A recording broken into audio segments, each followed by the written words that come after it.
Lumipad sa malayo, dala niya pangarap na kay lawak. Sakripisyo't sipag binabanag sa bawat araw na kay hirap. Puso dibdib na lalagas pero lakas niya laging panatag. Kahit luhay bumabagsak sa pamilya, hindi siya papalag. Haligin ng tahanan, halimaw pagdating sa pagtatrabaho. Hambalos ng pagod hinahalo pero di siya naubos, di naglalaho. Kumpara sa anak, gagawin niya kahit anong peligro. Padre na porsigido, panalo kahit pasa ng mundo. Kahit saan man mapunta, solid ang tibay at determinasyon. Padre de pamilya na handang humarap sa bawat sitwasyon.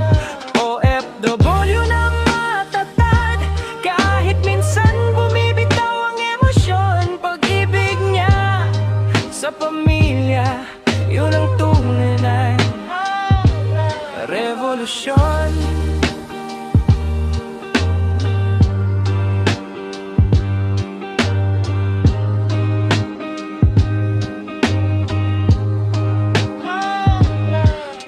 Kumakahig sa disyerto, lamig-init parang apoy sa kaluluwa. Kahit punit ng palad, tuloy lang araw-araw hinahasa ang sigla. Nagtitiis ng distansya, binabaon ng lungkot sa gabi-gabi. Pero para sa kinabukasan, lumalaban kahit waring nababali. Bitiin ang tawag, pikit ang mga mata pero gising sa pangarap. Bawat segundo, bawat paghingang mabigat, may laman na pagliyap. Sahot man payat, di siya nagre-reklamo. Puro alay, padre ng pamilya. Palaban niya ng di kayang pantayan ng salap. Kahit saan man mapunta, solid ang tibay at determinasyon.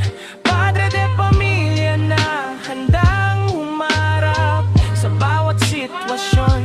OFW na matatag, kahit minsan bumibitaw ang emosyon. Pag-ibig niya sa pamilya, yun ang tunay na revolusyon.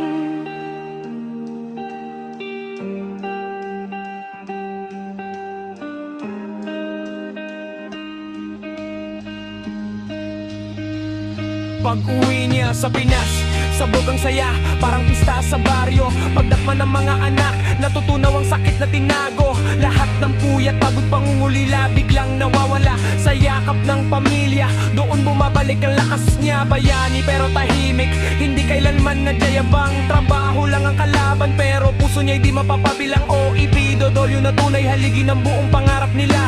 Padre na mapagmahal, saludo kami sa'yo, tatay ng pamilya.